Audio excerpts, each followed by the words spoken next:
Hello guys, আজকে Franklin সকালে ঘুম থেকে উঠে এরকম একটা নিউজ শুনেছে, যা শুনে সে হতভম্ব হয়েছে, খুব চিন্তিত হয়ে গেছে যে শহরে নতুন একটা দানব আসছে। দানবে নাকি শহরটা তছনছ করে ফেলতেছে। সে দ্রুত কি করবে না করবে এটা নিয়ে খুব খুব চিন্তিত হয়ে পড়ে। তারপর কি করে দেখো দেখো নিউজে সে দেখতেছে যে শহরটাকে সেই দানবটা, বিশাল বড় দানব, সেই ধ্বংস করে দিচ্ছে শহরটাকে। কিভাবে সে রক্ষা করবে এটা নিয়ে পুলিশ প্রশাসন সবাই চেষ্টা করতেছে। সেও কল দিচ্ছে, যোগাযোগ করছে যে কি অবস্থা শহরের। তার জন্য সে প্রস্তুতি নিচ্ছে এবং ভাবতেছে যে কিভাবে সেই দানবটাকে আটকানো যায়। সে অনেক চেষ্টা করার পরে দেখবে যে কিভাবে সেই দানবটাকে সে আটকানো যায়। এবং ফ্র্যাঙ্কলিন সাথে সাথে সে গাড়ি নিয়ে সেই শহরের উদ্দেশ্যে রওনা হবে। দেখতেই পাচ্ছ সে খুব চিন্তিত আছে এবং সে ভাবতেছে কিভাবে সেই দানবটাকে আটকানো যায়। এখন সে ঘুম থেকে বের হবে, বের হয়ে সে সেই গাড়িতে করে সেই শহরের উদ্দেশ্যে রওনা হবে এবং দেখবে শহরের কি পরিস্থিতি, সেই দানবটা কি করছে শহরের ভিতরে। সো গাইস, এখনই ফ্র্যাঙ্কলিন বের হয়ে পড়তেছে যে দেখবে শহরের কি অবস্থা। এখনই সে গাড়ি নিয়ে দ্রুত গতিতে রওনা হচ্ছে। আমরা দেখতেই পাচ্ছি এখন ফ্র্যাঙ্কলিন সরাসরি এদিক দিয়ে গিয়ে বাঁ দিকে যাবে সেই শহরের উদ্দেশ্যে। সেই শহরে তাণ্ডব চালাচ্ছে ভাই। সেই শহরে সেই দানবটা তাণ্ডব চালাচ্ছে, কিভাবে আসলো, কিভাবে সে শহরের ভিতরে ঢুকলো সে বুঝতে পারতেছে না। ফ্র্যাঙ্কলিন সেটা অনুসন্ধান করবে, যাবে, দেখবে এবং সে প্রশাসনের সাথেও কথা বলছে যে কিভাবে এই দানবটাকে আটকানো যায়। এখনই সে দ্রুত গতিতে রওনা হচ্ছে এবং দেখতে পারবে যে কিভাবে সে সেই দানবটার সাথে লড়াই করে ফ্র্যাঙ্কলিন। দেখি কার বেশি শক্তি, সে কিভাবে মোকাবেলা করে এবং এই শহরটাকে, মানুষগুলোকে রক্ষা করে। এখন ফ্র্যাঙ্কলিন দ্রুত যাচ্ছে সেখানের পরিস্থিতি মোকাবেলা করতে। ঠিক আছে, অনেক মানুষ ছুটাছুটি করতেছে, মানে হট্টগোল হয়ে গেছে শহরটাতে। এখন দ্রুত সে যাচ্ছে, যাওয়ার পরে দেখি সে কিভাবে ওই দানবটাকে আটকায় এবং শহরটাকে বাঁচায়।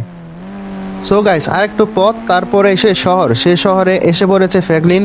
পুলিশ প্রশাসন তাকে জানিয়েছে যে কোথায় এখানে হামলা করছে ওই দানবটা। ঠিক আছে, বিশাল বড় দানব, তার উদাহরণ দিছে তারা।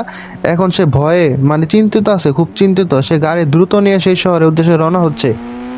আমরা দেখতে পাচ্ছি যে ফ্র্যাঙ্কলিন প্রায় এসে পড়েছে। আরেকটু পথ গেলেই সেই শহর সামনে। দ্রুত আমরা চলে যাচ্ছি, চলে যাওয়ার পর এই তো আমরা শহরে চলে এসেছি। আর একটু রাস্তা আছে, এই রাস্তা, হ্যাঁ এখানে আমরা দাঁড়াবো, কারণ ভিতরে প্রবেশ করা যাবে না, ভিতরে সমস্যা আছে। তারা যা বলে দিছে, মানে পুলিশ কল করে বলে দিছে ভিতরে প্রবেশ করো না, ভিতরে প্রচুর বিপদ। আমরা সবাইকে সরিয়ে ফেলেছি, মানুষজন মানে নিরাপত্তা স্থানে নিয়ে গেছি তাদেরকে। কিন্তু ফ্র্যাঙ্কলিন যখন গাড়ি থেকে নামে তখন আশেপাশে দেখে যে সেই দানবটা নেই। সেই দানবটা কোথায় গেল? সে তাড়াহুড়ো করে শহরে এসে পড়েছে, মোবাইলটা মানে নাই, মোবাইলে চার্জও নাই। সে কিভাবে দেখবে আশেপাশে? সে দেখে যে দানবটা নেই, কোথায় আক্রমণ করতেছে সে কিছুই বুঝতে পারতেছে না। তখন কিছুক্ষণ অপেক্ষা করে, প্রায় অনেকক্ষণ অপেক্ষা করার পর 1 ঘন্টা হয়ে গেল। তারপর সে সামনে গিয়ে দেখে দানবটা আক্রমণ করতেছে, ঘর বাড়ি সব ভেঙে ফেলতেছে, মানুষজন ছুটাছুটি করতেছে। তারপর শহরটাকে সে তছনছ করে ফেলতেছে। সে ফ্র্যাঙ্কলিন কি করবে কিছুই বুঝতেছে না, মানে শহরটাকে একবার ধ্বংস করে ফেলছে, মানুষজন ছুটাছুটি করতেছে। কিভাবে শহরটাকে রক্ষা করবে সে বুঝতেই পারতেছে না। দেখছো কত বিশাল দানব এটা, বাপ রে বাপ। মানে এই দানবটা কিভাবে শহরে আসলো সে কিচ্ছুই বুঝতে পারতেছে না।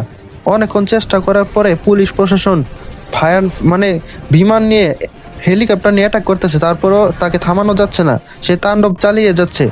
ফ্র্যাঙ্কলিন কি করবে কিচ্ছু বুঝতেছে না, মানুষজন ছুটাছুটি করতেছে। ফ্র্যাঙ্কলিন অনেক চেষ্টা করতেছে সেই দানবটাকে থামানোর জন্য, সে ফায়ার করতেছে, বোম মারতেছে, তারপরেও সে দানবটা মরতেছে না।